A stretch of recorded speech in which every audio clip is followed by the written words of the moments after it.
All right, so mainstream UFC, Strikeforce. Is there anybody out there that you'd like to issue a challenge to? Show the world, if they haven't heard of you, show the world who you are, what you're about? Nah, more so I challenge Dana White to give me an opportunity.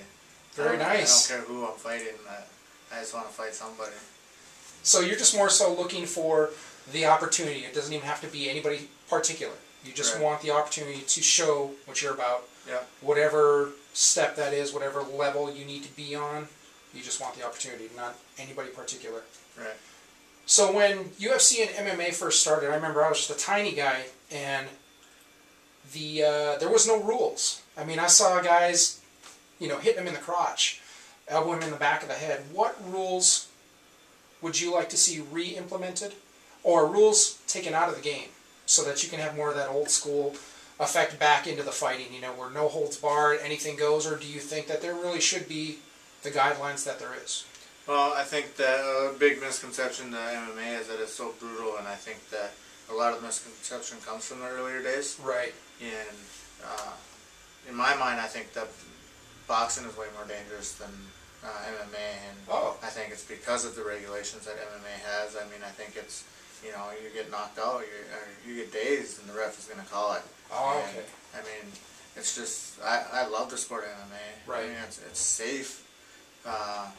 So you don't think there's any new rules that need to be implemented? You don't think it's too safe? Takes them out? You're fine with the way I think it's perfect. It's perfect where it's at right now. I mean, I don't want to get down on the way it used to be, but I thought it was barbaric. And right. I mean, there's a lot of things that were wrong with it, and there's reasons that the rules were implemented. So the rules almost bring more respectability to the sport.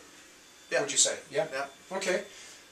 So have you had many injuries from your career so far? My very first fight, I broke my hand. Other than that, well, I guess I shattered my nasal socket when I fought Dane Sayers. Okay. Broke my nasal socket in the second round and fought 5. Wow. So, that's crazy. That was the best fight of my life. 2 native boys going at it. I was just going to say, that's crazy. It was amazing. So, we talked about your injuries. Do you know of some of the injuries you've inflicted on other opponents that you're aware of? I've broken a few jaws. That's, I've obviously broken a few noses here and there, but and more so, just broken jaws. Broken jaws. I more from strikes than twisting of anything, or I don't try and break arms. You don't do submissions. You try to knock out. I break faces. Nice. So, what match from your past still eats at you? Is there any that you just can't let go of, that you're like, I don't like the way that won? Not necessarily the outcome, but just how you feel your performance was. I'm the type of fighter that it is what it is. It is. When it's done, it's done. When it's done, it's done. I mean, it fuels me, but it's nothing that I dwell on. I mean, every loss that I got on my record, it's helped to improve my game. Right. I mean, right down to, my last loss was with Leo Kuntz. Right. I mean, which in my mind it wasn't a loss. I have to agree with you. And I'm happy with it. Right. I mean, there's nothing. The kid was tough. Right. I'm not going to take that away from him. Right. One loss that would probably eat at me the most would probably be my loss against Lucas St. Clair. Okay. I should have never lost to him. Now, was that a decision thing or your performance? He beat me. Oh, he beat you. It was my performance. Okay. I think I cut way too much weight, way too fast. And again, I learned something from it. I learned something about myself. Right. I learned how to, properly cut the weight. Right. And I learned not to fight with raw emotion, which I did. Okay. And that took a lot out of me right away. And that was the first and last time I let a fighter get under my skin. And very nice. So. Gotcha. So you've got a full schedule. You're a fighter. Your wife's got a successful modeling career that you're very supportive. And you work with juveniles? I'm a high-intensity juvenile probation officer. Okay, so can you kind of tell me about that aspect of your life? I'm assuming something like that is 24/7. You could get called for any reason at any time of the day? Yep. Yeah. Can you kind of tell me how you got involved with that? Well, I was locked up as a juvenile for 28 months. Okay.